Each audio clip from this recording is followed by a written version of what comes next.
somewhere in the mountains of ancient Japan, a fox was born with a secret. Not one tale, but 9. And with each tale came a century of knowledge, a century of power, and a darkness that no emperor could contain. Japan has thousands of legends, creatures of shadow, gods of storm, spirits that wear human faces, but none have endured quite like the Kitsune, the fox spirit. For over 1,000 years, the Japanese people have feared it, worshipped it, and told its stories in whispers. But the Kitsune is not simply a ghost story told to frighten children. It is something far more complex, a being of extraordinary intelligence, capable of divine service and catastrophic destruction, a creature that walked beside emperors, and one that nearly destroyed them. This is the story of the 9-tailed fox, where it came from, what it wanted, and why, after 1,000 years, we are still afraid to forget it. To understand Japan's 9-tailed fox, we must travel back further than Japan itself. Long before the first emperor sat on the chrysanthemum throne, fox spirits were already woven into the spiritual fabric of China. The Chinese called it the Huli Jing, the fox essence. Ancient texts from the Han Dynasty describe foxes that grew additional tails as they aged, each tail representing 100 years of accumulated wisdom. A fox that reached 9 tails had lived for 9 centuries. It had seen empires rise. It had watched them fall. Chinese mythology gave the 9-tailed fox its most dangerous role, not as a divine messenger, but as a seductress of kings. The most infamous of these was Daji, the concubine of the last Shang dynasty emperor, King Zhou. Ancient texts describe her as unnaturally beautiful, unnaturally cruel. She convinced the emperor to torture his own ministers, to execute the loyal, to burn his kingdom for her pleasure. When the dynasty finally fell, consumed by its own corruption, historians wrote that Daji was no ordinary woman. She was a 1,000-year-old fox spirit who had been sent to bring a corrupt reign to its end. This story crossed the sea. When Chinese culture flowed into Japan through Korea during the Nara and Heian periods, the fox spirit came with it. But Japan did not simply copy what it received. The Japanese imagination transformed the fox entirely, giving it a dual nature that Chinese mythology never fully developed. In Japan, the same fox that could seduce an emperor could also serve a god. Japan's earliest written records, the Nihon Shoki, completed in 720 AD, mention foxes as omens and messengers. But it is in the Heian period, between the 8th and 12th centuries, that the Kitsune mythology truly blossomed. The imperial court at Kyoto was a world of extraordinary refinement and extraordinary superstition. Courtiers saw foxfire in the forests outside the capital. Priests warned of foxes that wore human faces. And slowly, a new mythology crystallized around a single terrifying question. What if a fox had already made it inside the palace walls? Her name was Tamamo-no-Mae, and by every account left to us, she was the most beautiful woman anyone had ever seen. She appeared at the court of Emperor Toba in the early 12th century. A woman of apparently noble birth, fluent in poetry, music, astronomy, and medicine. She answered every scholarly question posed to her. She defeated every debate. Courtiers whispered that she must be divine, that no mortal woman could carry such radiance. What they did not yet know was how right they were, though not in the way they imagined. Emperor Toba was captivated. He made Tamamo-no-Mae his favorite consort, the closest companion of the most powerful man in Japan. And for a time, all seemed well.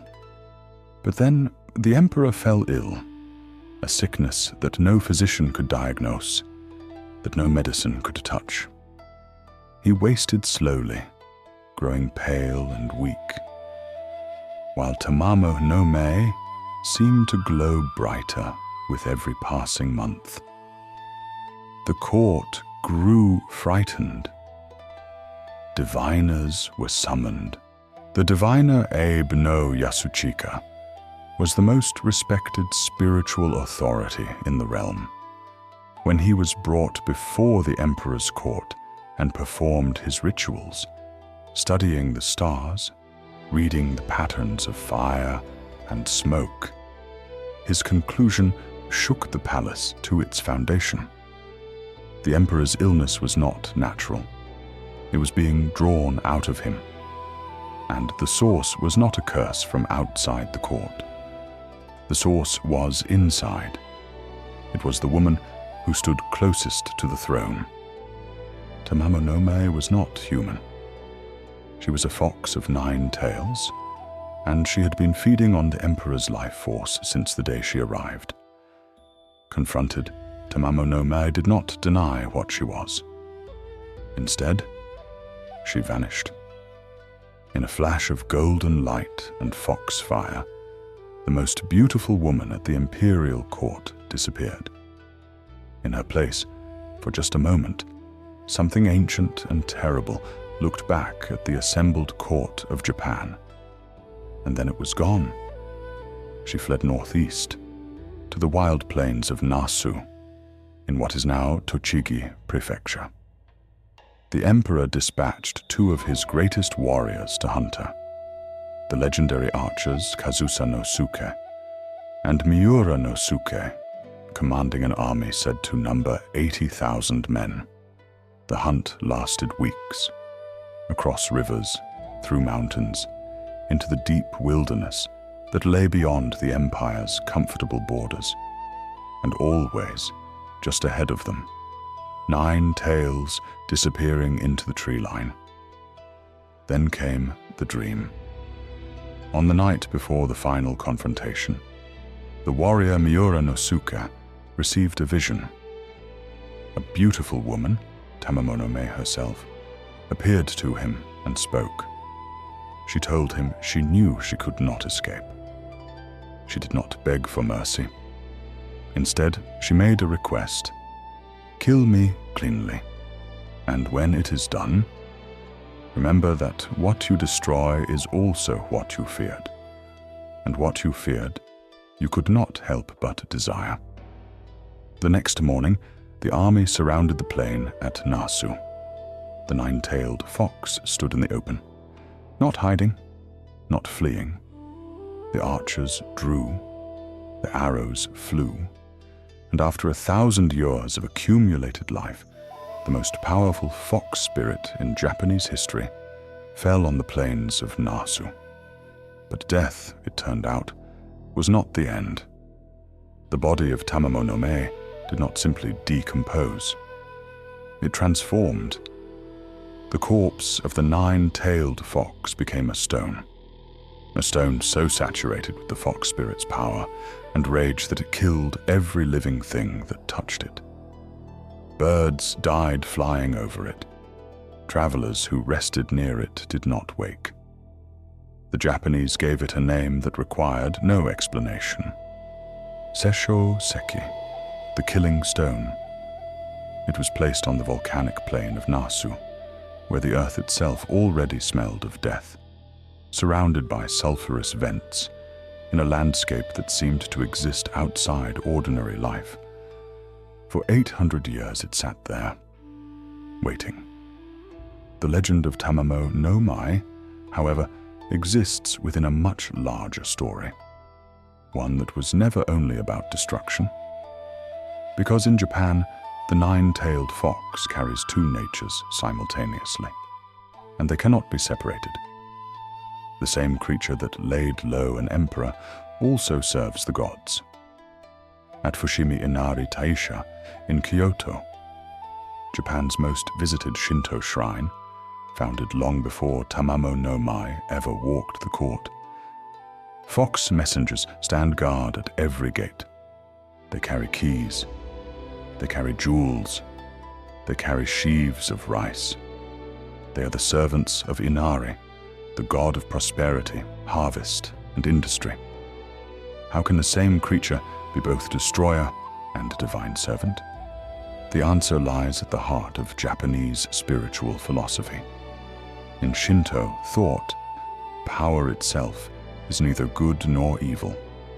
A force great enough to devastate is also great enough to protect.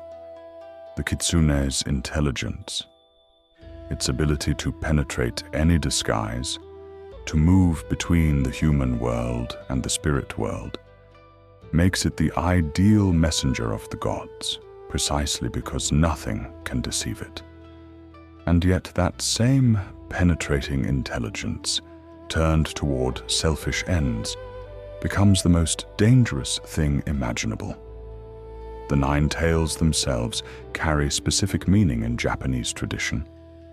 Each tale represents not merely a century of age, but a mastery of illusion, of shape-shifting, of prophecy, of elemental force, of human emotion, of time itself. A 1-tailed fox might create a simple illusion. A 5-tailed fox could take any human form indefinitely.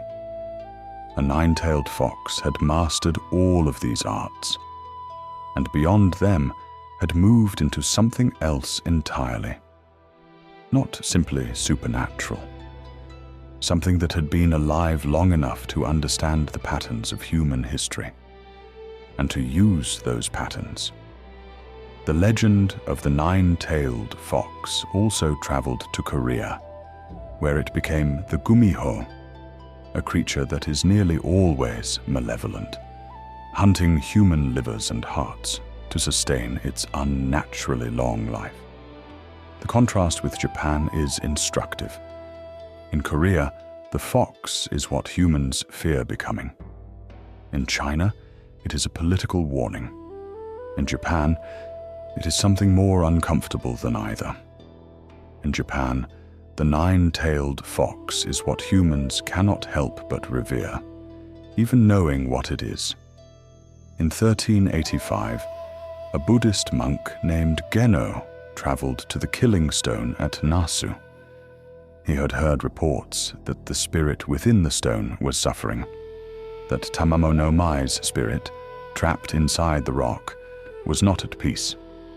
According to the account, as Geno performed a sutra over the stone, it cracked. And from the crack, a voice spoke. The spirit of Tamamo-no-Mae herself addressed the monk, expressing remorse for the suffering she had caused, and asked to be released from the stone's imprisonment. Geno performed a full spiritual ceremony. And whether the spirit was released, or whether the account is a human projection of guilt onto a landscape of death, the story tells us something extraordinary. Japan was not satisfied with simply killing its most powerful fox. It needed to know that she was, in some sense, at peace. No theater, Japan's oldest classical performance art, gave Tamamo-no-Mae perhaps her most enduring artistic form. In the No play Sessho-seki, a traveling priest encounters an old woman near the killing stone. She tells him the story of Tamamo-no-Mae. As night falls, the stone splits open, and the 9-tailed fox spirit emerges. Not in rage, but in grief. She attacks the priest, then stops. And in the final moment of the play, she withdraws. Not because she is defeated, but because something, after 900 years, has softened. The story of the 9-tailed fox also wove itself into Japan's visual art traditions in ways that continue to surprise. The ukiyo-e masters of the Edo period, Hiroshige, Kuniyoshi, Yoshitoshi, returned again and again to Kitsune subjects. Yoshitoshi's 1882 print series depicted Tamamo-no-Mae in her transformation, with a ferocity and psychological complexity that has never been surpassed. In these images, she is not simply a villain. She is something the artists seemed to understand on a level that went beyond storytelling. She was a mirror. In March 2022, news broke in Japan, and then around the world, that the sessho-seki, the killing stone of Nasu, had split in two. The crack that had first appeared under the monk Geno 6 centuries earlier had finally completed its work. Social media filled immediately with commentary, most of it darkly humorous. The stone has broken. The spirit is free. What comes next? But underneath the humor, something genuinely interesting was happening. In a world saturated with information, a 1,000-year-old legend had just made international headlines. Not because people literally believed a fox spirit had been released, but because the story of Tamamo-no-Mae had never really gone away. Why does the 9-tailed fox endure? Other legends fade. Other supernatural creatures retreat to footnotes in folklore collections. But the Kitsune, and Tamamo-no-Mae in particular, refuses to become merely historical. Perhaps because the story she represents is not one that human civilization has finished telling. The story of power that is also beauty, of intelligence that serves no master but its own understanding, of a being so old it has watched every empire that ever claimed to be permanent dissolve. Tamamo-no-Mae came from China as a concept, was born in Japan as a legend, was killed on a plain in Nasu, was imprisoned in stone, was memorialized in theater and painting and poetry for 8 centuries, and in 2022 made the front page of international news when her prison cracked open. If that is not the definition of a story that has earned its place in human memory, it is difficult to know what is. The Kitsune watches.